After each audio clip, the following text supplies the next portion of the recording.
Mateus, capítulo 9, apenas os versículos 10 a 13. E sucedeu que, estando ele em casa, à mesa, muitos publicanos e pecadores vieram e tomaram lugares com Jesus e seus discípulos. Ora, vendo isto, os fariseus perguntavam aos discípulos: por que come o vosso mestre com os publicanos e pecadores? Mas Jesus, ouvindo, disse: os sãos não precisam de médico, e sim os doentes. Ide, porém, e aprendei o que significa misericórdia quero e não holocaustos, pois não vim chamar justos, e sim pecadores ao arrependimento. Meus irmãos, a Bíblia faz uso de muitas figuras para, através delas, representar realidades espirituais. Mas essas figuras, e são muitas aquelas que a Bíblia utiliza com esse propósito, não devem jamais ser confundidas com as realidades espirituais que elas representam, que elas ilustram. E eu digo isso porque no evangelicalismo contemporâneo, ou o evangelicalismo contemporâneo é culpado, se faz culpado, de psicologizar o evangelho e de, é um neologismo, inventando palavra, para patologizar ou tornar o pecado como se fosse simplesmente ou diretamente uma patologia. E o texto que nós acabamos de ler, no texto que nós acabamos de ler, nós encontramos uma dessas figuras utilizadas pelo Senhor Jesus para representar o seu ofício nesse mundo e a condição daqueles que não conhecem a Cristo e que precisam conhecê-lo e recebê-lo para serem redimidos da sua iniquidade e dos seus pecados. A Bíblia, nessa passagem, apresenta Jesus como o médico de almas, apresenta Jesus como o médico dos pecadores. Mas nós não devemos confundir o fato de que o Senhor Jesus é, de fato, descrito na Bíblia como médico dos pecadores. E até certo ponto, o pecado pode ser e é comparado com uma enfermidade terrível, com alto poder de contaminação, altamente destruidora e mortal, com as enfermidades físicas em si. E então, transformar o Evangelho em psicologia e o pecado e a natureza corrompida do homem, a iniquidade humana, em mera patologia física, como muitas vezes acontece no meio evangélico. Os irmãos têm acompanhado a exposição que temos feito no Evangelho de Mateus há vários meses até aqui, e sabem e conhecem bem o contexto em que a passagem que nós acabamos de ler se encontra. O Senhor Jesus havia pregado o seu famoso sermão, o Sermão da Montanha. Os ouvintes ficaram absolutamente extasiados com a sua autoridade, admirados com a autoridade com que ele ensinava, com que ele pregava. E logo após então, Mateus registra uma série de milagres que Jesus realizou, exatamente com o propósito de demonstrar a sua autoridade e o seu poder. Primeiro, uma série de 3 curas que ele realizou, mostrando que Jesus tem poder para curar todo tipo de enfermidade humana. E depois, então, outra série de 3 milagres, em que Mateus demonstra a autoridade de Cristo sobre as forças naturais, ao repreender a tempestade no mar da Galileia, aonde ele enfatiza a sua autoridade sobre as forças espirituais do mal, ao expulsar uma legião de demônios daqueles 2 miseráveis, pobres homens endemoninhados que viviam ali nos sepulcros, na terra dos Gadarenos. E depois, então, Mateus avança mais ainda na sua apresentação de Jesus e da sua autoridade, do seu poder, demonstrando que ele tem autoridade não apenas para curar enfermos, para aquietar as tempestades e para expulsar demônios, mas porque é o Filho de Deus, a segunda pessoa da Trindade, Deus bendito, ele tem também poder para perdoar pecados. E logo depois, essa segunda série de 3 milagres que Jesus realizou, novamente Mateus intercala esses milagres, agora chamando a atenção para a sua própria vocação e para o encontro que ele mesmo proporcionou quando convidou uma série de antigos companheiros e antigos amigos seus para terem um encontro pessoal com o Senhor Jesus Cristo. No domingo passado, estivemos aqui considerando juntos o chamado de Mateus, a conversão de Mateus, ressaltando como ela foi inesperada e surpreendente, simples, mas eficaz, e como foi também operosa e frutificadora, porque imediatamente Mateus foi utilizado como instrumento para conduzir outros que ainda não conheciam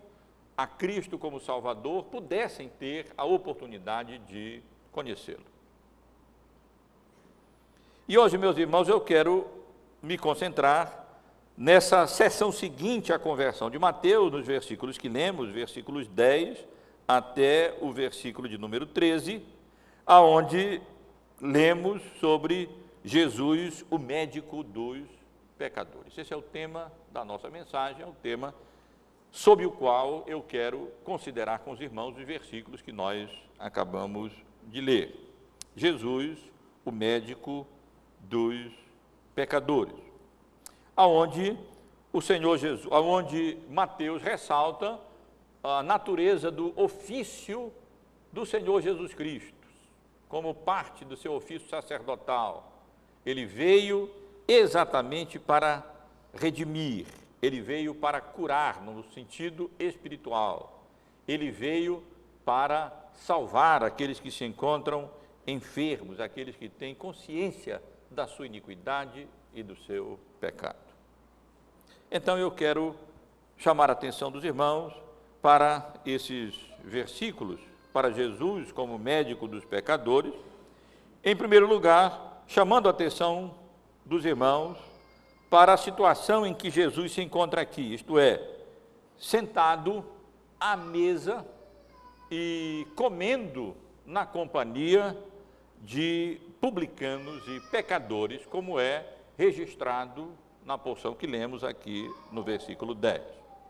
Isso sucedeu que, estando ele em casa, à mesa, muitos publicanos e pecadores vieram e tomaram lugares com Jesus e seus discípulos. E como temos exposto sequencialmente o Evangelho de Mateus, essa é uma das grandes vantagens da pregação expositiva sequencial, os irmãos já conhecem bem o contexto em que essa passagem que nós acabamos de ler se encontra. Ela segue imediatamente nos 3 evangelhos sinópticos, Mateus, Marcos e Lucas,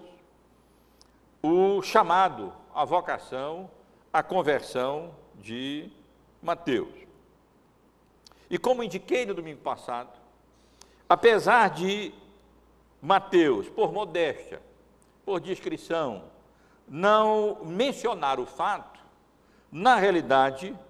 o episódio que nós acabamos de ler aconteceu na sua casa, não foi na casa de outra pessoa, não. Foi na própria casa de Mateus. Isso fica claro, especialmente no Evangelho de Marcos, no capítulo 2, no versículo 15, onde lemos que, achando-se Jesus à mesa, na casa de Levi, isto é, na casa de Mateus, estavam junto com eles e com seus discípulos muitos publicanos e pecadores, porque estes eram em grande número e também o seguiam. E a mesma coisa se verifica no Evangelho de Lucas, aonde, em adição ao fato de que Jesus se encontrava na casa de Mateus, ou Levi, seu outro nome, nós lemos que se encontrava ali exatamente para participar de um banquete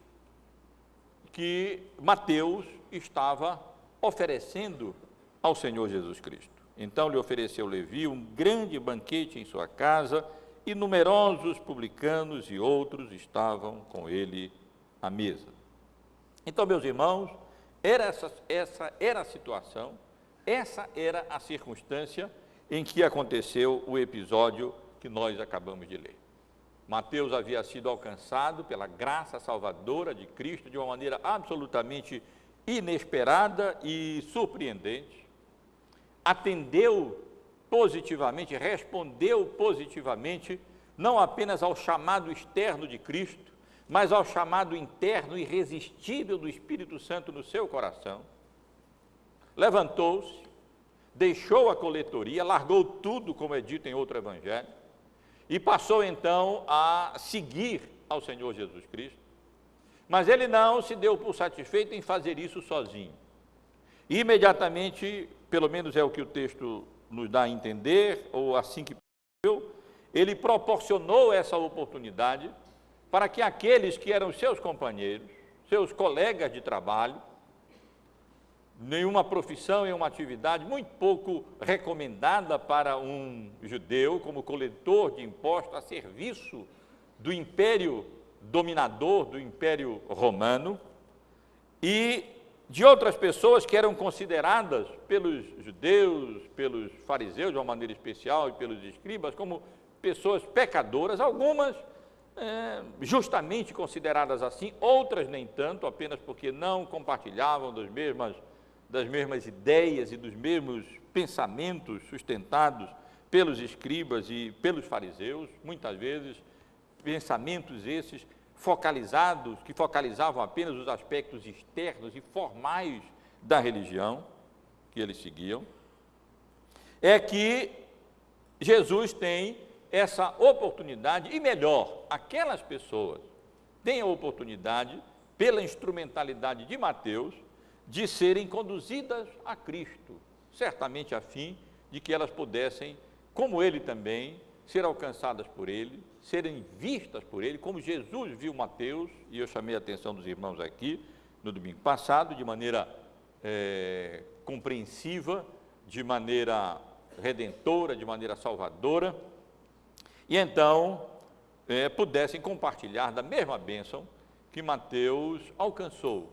quando foi ali salvo pela graça e pela misericórdia de Deus, por aquele chamado eficaz de Cristo e do seu Espírito, simplesmente pela sua palavra.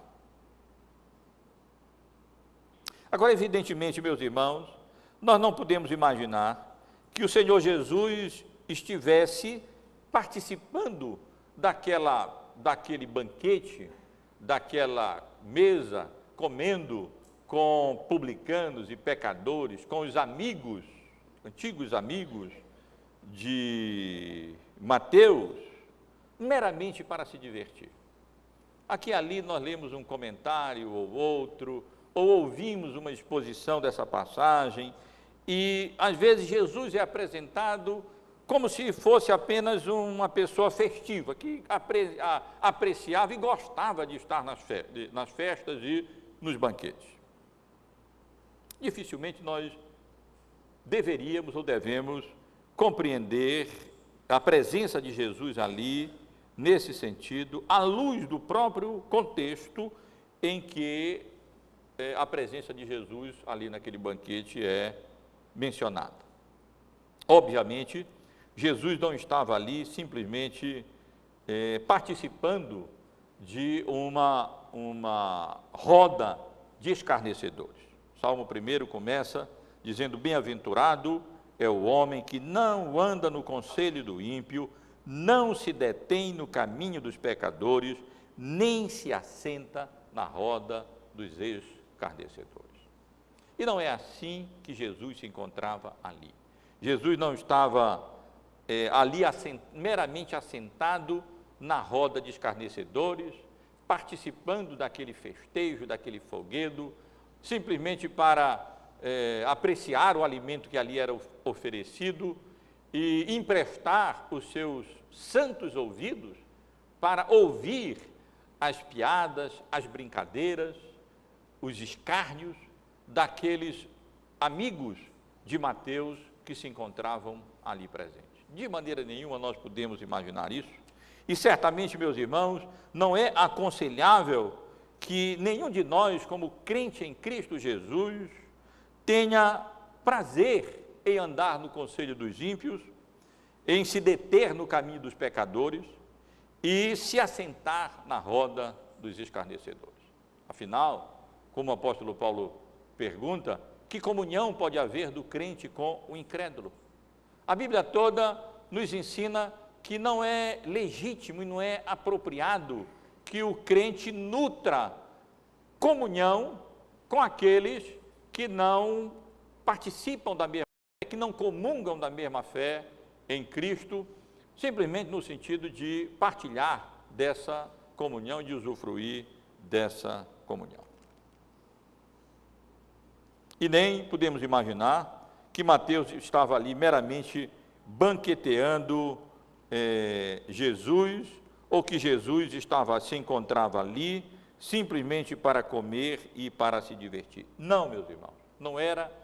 com esse propósito que nós encontramos Jesus participando ali daquela mesa e condescendendo na sua santidade em comer com publicanos, com pecadores, com pessoas com relação com as quais os fariseus sequer se aproximavam, condescendiam em se aproximar, e muito menos com as quais eles conviviam. Mas diz o texto que nessa circunstância, nessa situação, isto é, enquanto Jesus se encontrava ali à mesa com publicanos e pecadores, na casa do publicano Levi, na casa do publicano Mateus, recém-convertido e recém-chamado para o ministério apostólico, um outro grupo de pessoas é introduzido na história, e eu me refiro exatamente aos fariseus. Um grupo de pessoas com o qual nós frequentemente estamos nos deparando, estamos encontrando no Evangelho de Mateus. Eles não estavam participando do banquete.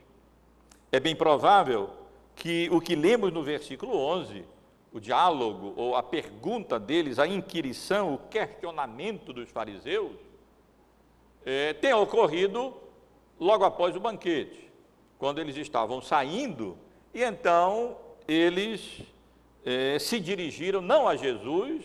com algum receio da resposta que eles poderiam ouvir, ou não sabemos bem a razão, mas eles se dirigiram aos discípulos de Jesus, que também estavam com Jesus participando daquele banquete. E então questionaram a presença deles, especialmente a presença de Jesus ali no meio, comendo com pecadores e com publicanos e com pecadores, dizendo: ora, vendo isto, ou seja, vendo e constatando a presença de Jesus e dos seus discípulos naquele banquete, comendo com publicanos e com os pecadores, eles perguntaram aos discípulos de Jesus: por que come o vosso mestre com publicanos e pecadores? Como que, certamente, para desqualificar ali o Senhor Jesus Cristo. É que eles fazem esse tipo de pergunta, ou seja, manifestando e revelando a indignação deles, o descontentamento deles, a insatisfação deles. Eles, na realidade, estavam, a palavra certa é essa, escandalizados em verem ali Jesus simplesmente numa casa de um publicano, um homem que normalmente tinha uma reputação nada boa, como considerei aqui com os irmãos no domingo passado, a serviço do Império Romano. Com muita frequência eles se corrompiam e extorquiam as pessoas e cobravam mais do que era devido até, com frequência enriqueciam. A amizade deles não era de maneira nenhuma adequada. E como é que Jesus, que se apresentava ali sugerindo ser ele o Filho de Deus, com toda essa autoridade para ensinar, para pregar, para curar, para expulsar demônios, para perdoar pecados, como é que ele ousava e condescendia se fazer presente e participar de um banquete como aquele, na companhia de publicanos e pecadores? Será que ele nunca tinha lido o Salmo 1? Não conhecia? E então eles estavam ali questionando, na verdade, a Jesus, embora se dirigindo aos seus discípulos, e sugerindo que ele estava fazendo alguma coisa absolutamente fora de propósito, ilegítima, que não era de maneira alguma apropriada.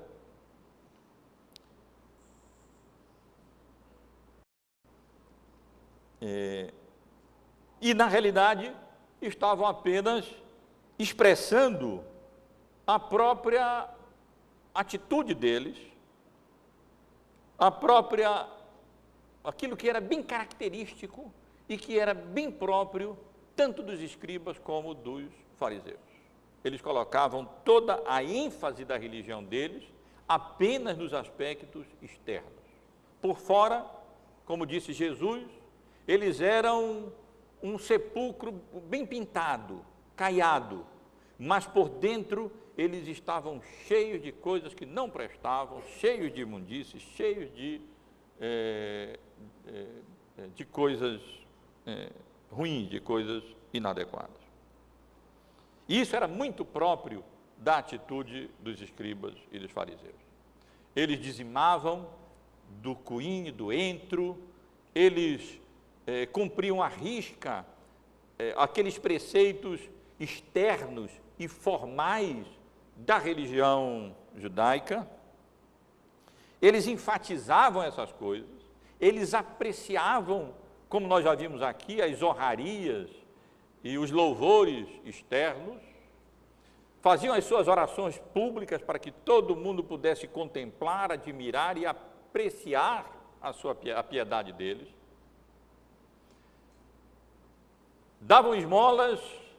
publicamente para que todos pudessem ver como eles eram de fato liberais nesse sentido. Quando jejuavam, desfiguravam o rosto para que todos pudessem então ficar maravilhados como eles eram diligentes e empenhados nos exercícios espirituais deles, inclusive jejuando muito mais do que a lei de Deus requeria. Só que eles não atentavam, de igual modo, para as realidades espirituais que aquelas formas religiosas apenas ajudavam a assistir e representar, para que eles então pudessem, de fato, adorar a Deus em espírito e em verdade.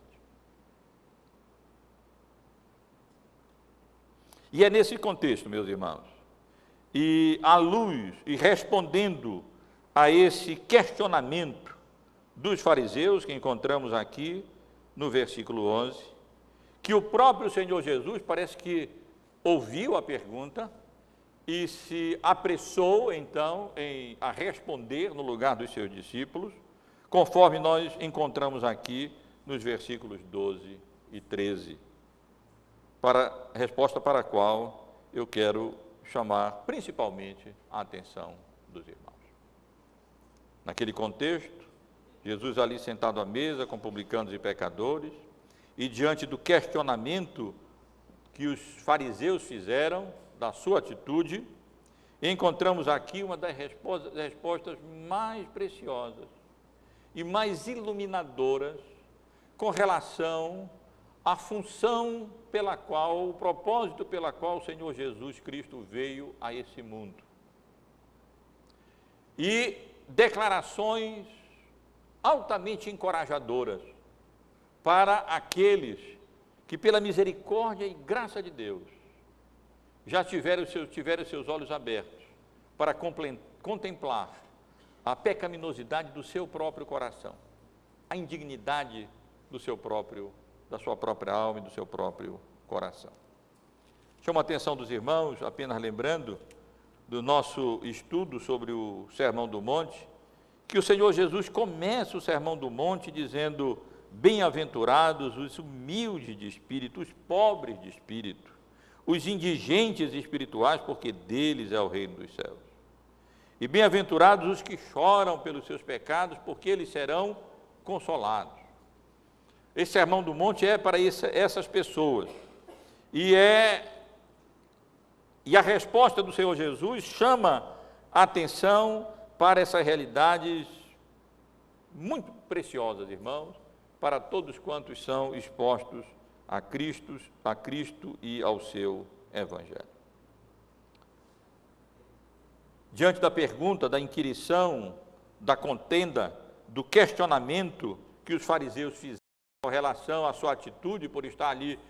partilhando da comunhão e comendo com publicanos e pecadores, nos versículos 12 e 13, primeiro no versículo 12, Jesus diz: os sãos não precisam de médico, e sim os doentes. E aqui Jesus usa um argumento lógico, um argumento da razão, um argumento razoável, um argumento que qualquer pessoa de bom senso aqueceria, deveria concordar, isto é, os sãos não precisam de médico. Qualquer médico merecedor do nome, se ele está diante de uma pessoa que não está sofrendo, e ele está diante de outra pessoa que precisa dos seus cuidados, está tendo um ataque cardíaco, está tendo um problema sério, evidentemente que ele será atraído por aquela pessoa que precisa dos seus cuidados e da sua atenção, e a qual ele pode assistir e socorrer. E Jesus chama atenção exatamente para esse fato. Quem está bem, e o contexto todo nos dá a entender que Jesus está, na verdade, dizendo: aqueles que pensam que estão bem, aqueles que se têm por são espiritualmente, aqueles que, como os fariseus, não se viam indigentes espirituais, não se viam como pobres espirituais, não se viam como pecadores, como aquele publicano que, diferentemente do fariseu, sequer ousava levantar os olhos ao céu e batia no seu peito, dizendo: Senhor, tem misericórdia de mim, porque sou pecador. Aqueles que não são assim, eles não precisam de médico. Não foi para esses que o Senhor Jesus Cristo havia vindo. E após fazer essa declaração razoável, lógica, que deveria fazer sentido para aqueles que estavam ali objetando a sua presença com os escribas, com os publicanos e com os pecadores, o Senhor Jesus menciona, ele cita, fazendo referência a uma expressão, uma maneira muito comum entre os estudiosos e aqueles que escreviam comentários entre os judeus, isso era uma expressão muito comum, para dizer que a pessoa precisava aprender alguma coisa, que a pessoa não tinha entendido e deveria compreender aquilo que estava sendo ensinado. Então, no versículo 13, Jesus diz: ide, porém, e aprendei. Essa era uma expressão muito comum, utilizada pelos rabinos, para dizer: olha, você não está entendendo, você não está compreendendo, você precisa compreender, você precisa ter a sua mente iluminada, você leu a Escritura, mas não compreendeu a Escritura. E Jesus, fazendo uso dessa expressão que era muito comum entre os rabinos, nesse sentido, ele chama a atenção dos fariseus, e ele menciona e ele cita uma passagem que se encontra no livro de Oséias, no capítulo 6, no versículo 6. Misericórdia quero e não holocaustos, revelando um princípio bíblico fundamental, básico, importantíssimo, mas que, infelizmente, os judeus, muitos dos judeus, não discerniam e não compreendiam. Evidentemente que não havia nada de errado com os holocaustos que Deus mesmo havia prescrito e determinado para simbolizar e para prefigurar realidades espirituais mais profundas e vindouras na história da redenção. Os holocaustos tinham exatamente esse objetivo, eles tinham esse propósito. Eles apontavam para o grande holocausto, para o grande sacrifício, o sacrifício do Cordeiro Pascal que tira o pecado do mundo. E, portanto, não havia absolutamente nada de errado em que os judeus oferecessem os seus holocaustos, oferecessem os seus sacrifícios, que fossem ao templo, e ali fizessem aquilo que a lei de Moisés prescrevia que eles deveriam fazer, e, na realidade, esse oferecimento dos sacrifícios no culto no Antigo Testamento era exatamente o elemento essencial do culto lá na antiga dispensação. O problema, meus irmãos, era quando os holocaustos e os sacrifícios e os louvores eram oferecidos a Deus com insinceridade de coração, provenientes de lábios impuros, de vidas indignas, como acontecia no Antigo Testamento,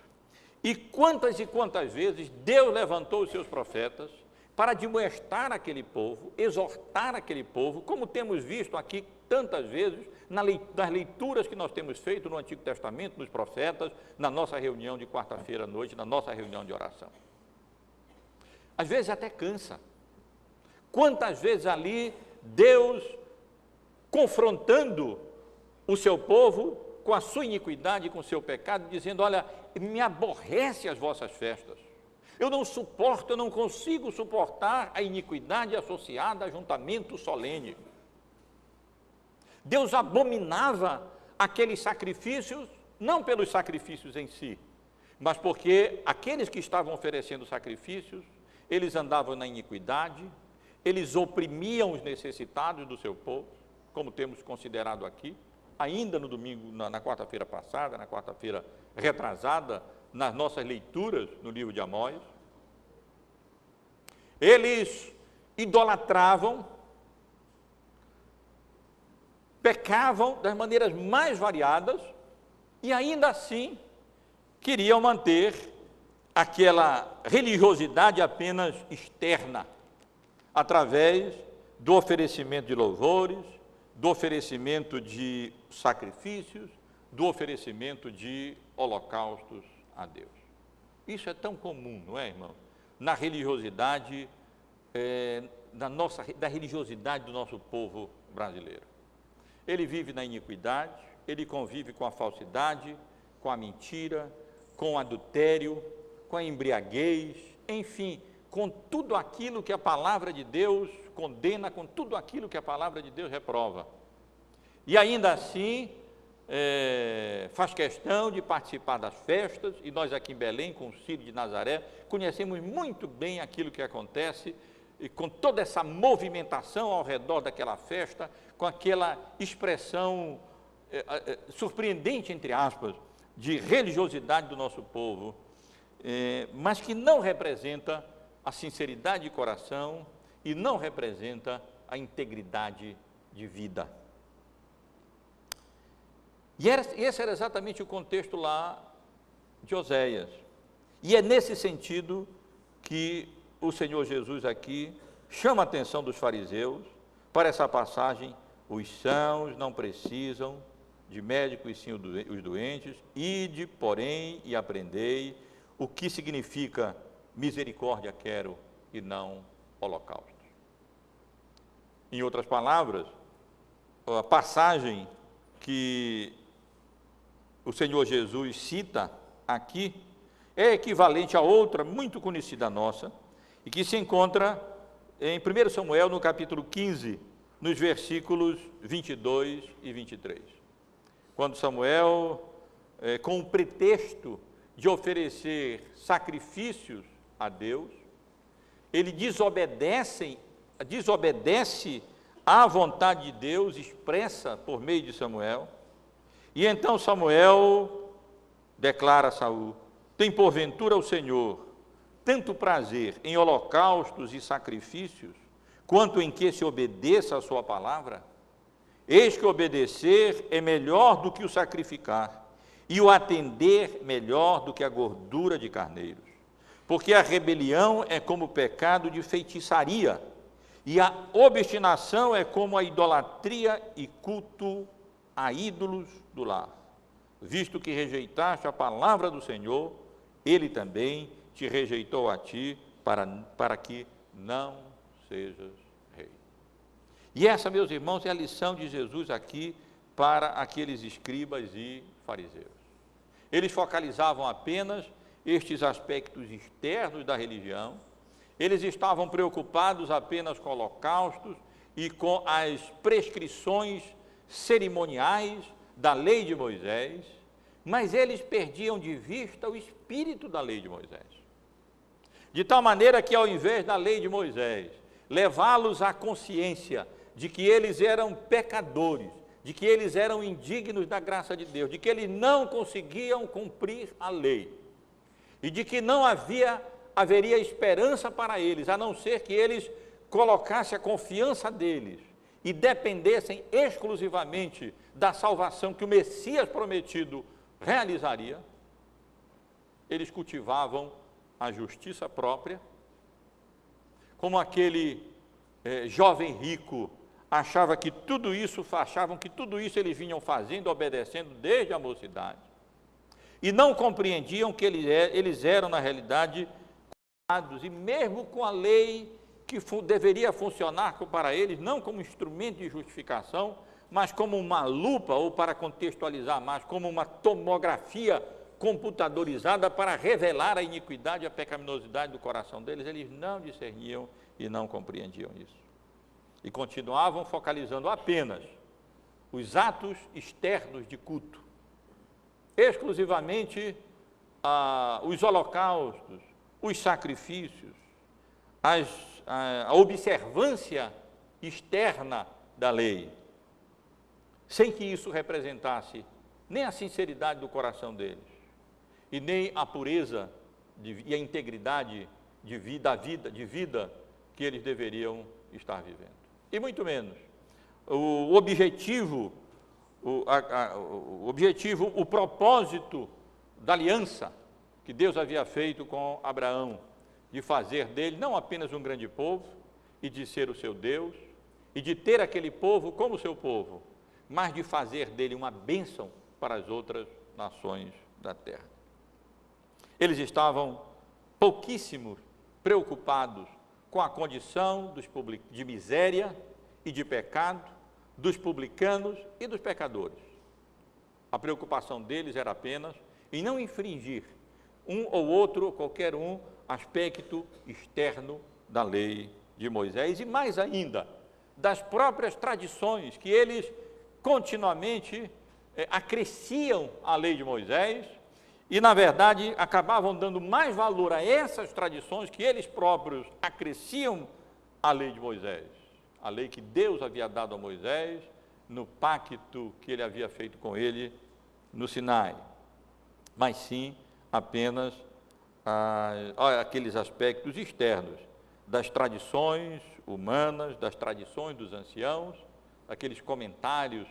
infindáveis, intermináveis da lei de Moisés.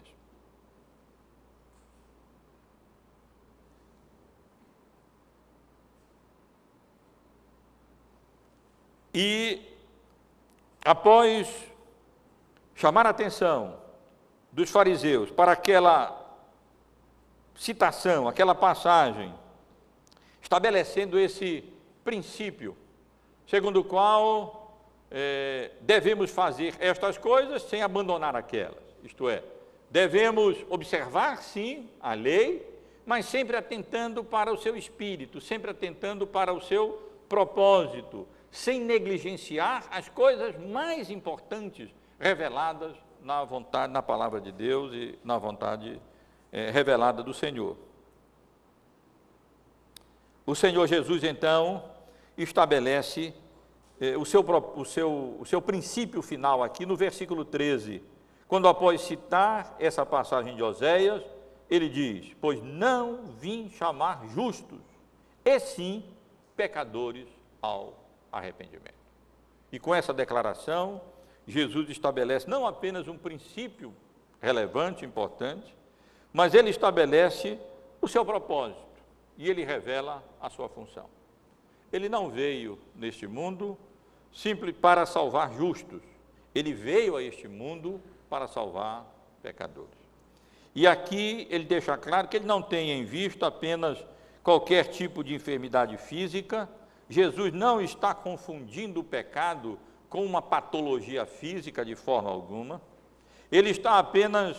ilustrando a sua obra salvadora daqueles que estão debaixo do domínio da escravidão do pecado, com a figura de um médico que vem e que vem para curar aqueles que se encontram enfermos e doentes, e não aqueles que se têm como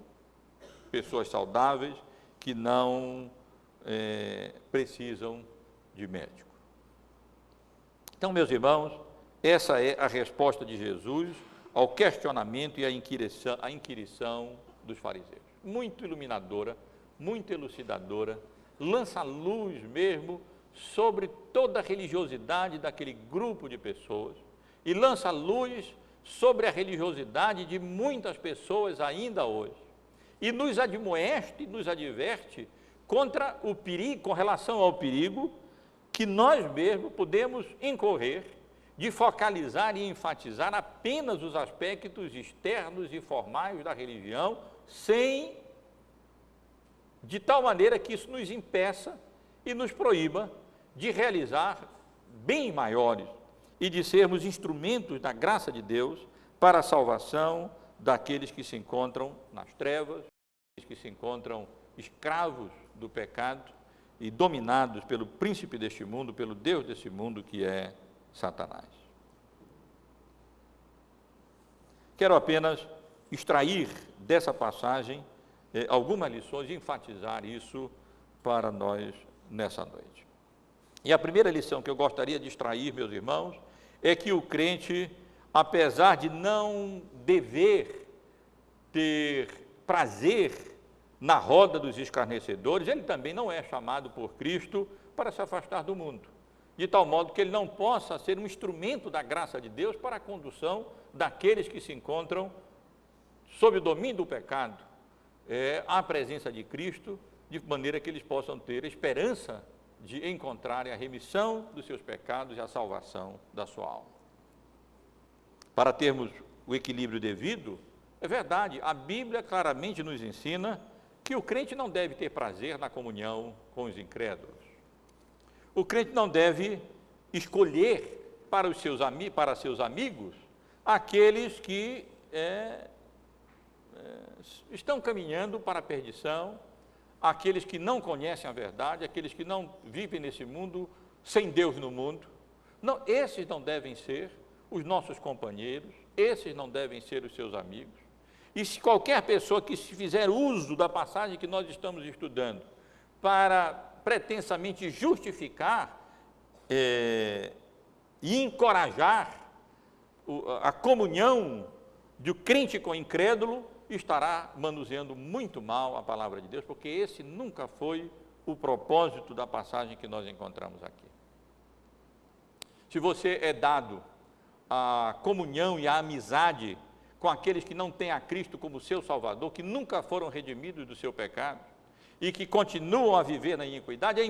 a pergunta-chave não é se você é encontrado com eles, mas a pergunta-chave é o que você está fazendo com eles. Qual é o seu objetivo ali? Qual é o seu propósito ali? Qual é o resultado do seu convívio com essas pessoas? Você está ali porque você, de forma absolutamente inapropriada, anda no conselho dos ímpios, se detém no caminho dos pecadores e se assenta na roda dos escarnecedores, porque tem prazer na conversa deles, na comida deles, na bebida deles, na comunhão indevida com eles, e daí não surge nenhum resultado e nenhum fruto? Ou você está ali porque, consciente de que foi alcançado pela graça e pela misericórdia de Deus em Cristo, pelo chamado eficaz do Espírito Santo, como Mateus foi, quer ser instrumento da graça de Deus para a condução daqueles que ainda se encontram na mesma condição que você se encontrava outrora, e levá-los, essas pessoas a Cristo, e levar Cristo ao coração dessas pessoas. O que é que faz com que você esteja num banquete na casa de Levi, comendo com publicanos e com pecadores? É porque aprecia isso? É porque gosta disso? É porque cultiva isso que a Bíblia condena? Ou é porque você, com a graça de Deus, com empenho, com esforço, na verdade, sem nenhum prazer nessas coisas que não caracterizam a vida daqueles que foram já alcançados pela graça salvadora de Cristo, mas para conduzir outros a Cristo como seu Salvador e como seu Senhor? Se for assim, amém. Vá lá, vá mesmo, e apresente a Cristo a essas pessoas, e aproveite toda oportunidade que essas relações nas quais a providência soberana de Deus colocou você para ser sal na terra e luz no mundo, e então arrancar essas pessoas das trevas, do domínio de Satanás e do domínio do pecado. Mas o nosso coração é enganoso, e talvez você nem saiba responder bem qual é a sua motivação. Avalie pelos resultados. Se você é dado a isso, quantas pessoas encontram-se na nossa comunhão, na igreja com Cristo, foram alcançadas pela graça salvadora de Cristo, pelo seu testemunho, pela sua influência, pelo seu convívio com essas pessoas? Quantos você pode enumerar e contar nos seus dedos foram alcançados pela graça de Deus em Cristo, através do seu testemunho e da sua vida, no contato que você sustenta e mantém com aqueles publicanos e pecadores que Deus coloca ao seu redor? E aí você poderá avaliar melhor a sua situação e a sua condição. Mas o princípio permanece, meus irmãos. O crente, apesar de não dever cultivar, como a Bíblia nos ensina, comunhão com os incrédulos, nós não fomos chamados para fugir do mundo. Nós não fomos chamados para viver no mundo, adotarmos os princípios do mundo, para ser do mundo, nesse sentido. Mas nós também não fomos chamados para sairmos do mundo. Então, nesse sentido, nós como crentes, Deus nos coloca em várias condições, em várias situações, nas nossas vocações, para as quais Ele nos chama, nas nossas relações, e nós devemos ver cada uma daquelas pessoas como aqueles publicanos e como aqueles pecadores. E nós, como Mateus, ali, de um modo ou de outro, providenciando oportunidades, cavando oportunidades, para que aquelas pessoas tenham um encontro salvífico com o Senhor Jesus Cristo. Se a melhor maneira for um banquete, que assim seja. Se a melhor maneira for de outro modo, que assim seja. Mas convidar as pessoas à igreja é uma ótima maneira de proporcionar, de levar essas pessoas a Cristo e de levar Cristo ao coração daqueles que ainda não conhecem a graça salvadora do Senhor. Nós devemos, meus irmãos, aproveitar todas as oportunidades que Deus, na sua providência soberana, nos dá, nas relações que Ele nos coloca, familiares, de vizinhança, e são tantos os tipos de relações em que Deus nos coloca, bem como nas vocações para as quais Ele nos chama, para utilizar isso não como um fim em si próprio, não apenas como pessoas com as quais nós podemos conversar, ou com as quais nós podemos conviver, ou com as quais nós podemos nos divertir.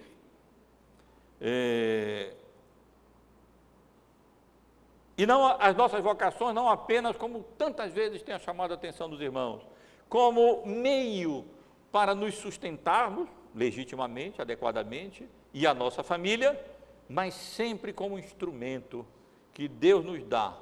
para, como Mateus, proporcionar circunstâncias e ocasiões para conduzir outras pessoas ao conhecimento salvífico de Cristo, porque Ele não veio salvar sãos, Ele veio para salvar pecadores. E meus irmãos e irmãs, o maior ato de misericórdia que nós podemos realizar nessa vida é salvar os enfermos espirituais dessa doença mortal que é o pecado e a culpa que ela acarreta. Eu menciono isso em termos de misericórdia para utilizar a expressão que nós encontramos aqui no versículo 13. Ide, porém, aprendei o que significa misericórdia quer e não sacrifício. E nesse contexto aqui, misericórdia é o ato de Jesus se aproximar desses pecadores com o propósito de salvá-los, como médico dos pecadores, como aquele que não veio para salvar sãos, mas para curar doentes, como aquele que não veio para chamar aqueles que se têm por justos, mas sim para salvar aqueles que, pela graça de Deus, veem a sua real condição, são levados a compreender a situação verdadeira do seu coração e da sua alma, são enfermos, são doentes, são pecadores. Esse é o maior ato de misericórdia que nós, como crentes em Cristo, podemos realizar nessa vida. Há vários atos de misericórdia que nós podemos realizar, e não estou dizendo que esses outros atos de misericórdia não sejam legítimos. Assistir alguém nas suas necessidades, pessoas carentes, ajudar pessoas que estão enfermas, confortar aqueles que estão sofrendo, e assim por diante, todos esses são atos de misericórdia. Mas o grande ato de misericórdia, e é aquele grande ato de misericórdia que só a igreja pode realizar, e só o crente pode levar a efeito, é exatamente salvar, curar aqueles que estão com a alma enferma, com essa doença hereditária, herdada dos nossos pais, com essa doença altamente contaminadora, com essa doença, essa enfermidade destruidora, com essa patologia, enfermidade mortal mesmo, que é o pecado, e que habita e que reside no coração das pessoas, e que se elas não forem conduzidas ao médico da alma, o único que de fato pode salvá-las, pode curá-las, pode libertá-las, não há nenhuma outra esperança para elas, porque não há nenhum outro mediador entre Deus e os homens, não há nenhum outro nome em que importa que alguém seja salvo, a não ser em Cristo Jesus, que se apresenta aqui se comparando como médico da alma, que veio exatamente para curar a pior das enfermidades, que é o pecado que destrói e que contamina e que mata, na verdade, a alma. E Cristo, meus irmãos, é esse grande médico da alma, e somente Ele pode nos curar dessa enfermidade mortal e o remédio, e o instrumento ao qual ele faz referência aqui é o arrependimento, é a convicção da iniquidade do pecado, sem o que as pessoas não vão ao médico, e nem o médico vai a essas pessoas, se elas não se reconhecerem pecadoras, se elas não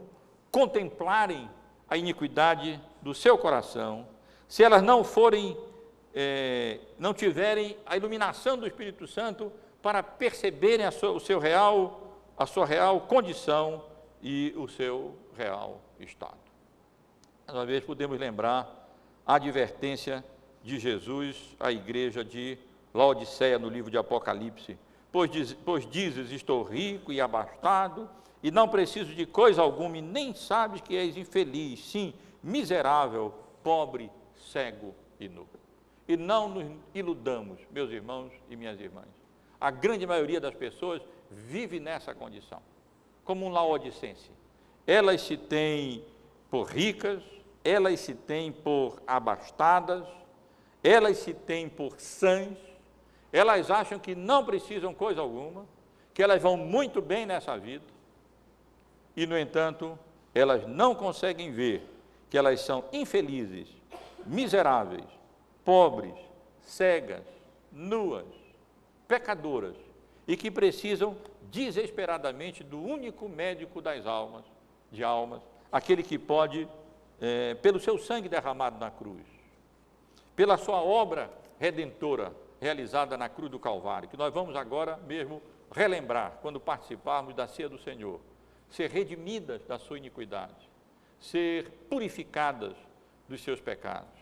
ser curadas dessa terrível patologia espiritual que é o pecado que seca, que destrói, que contamina muitos e que mata a alma. E que Deus nos abençoe,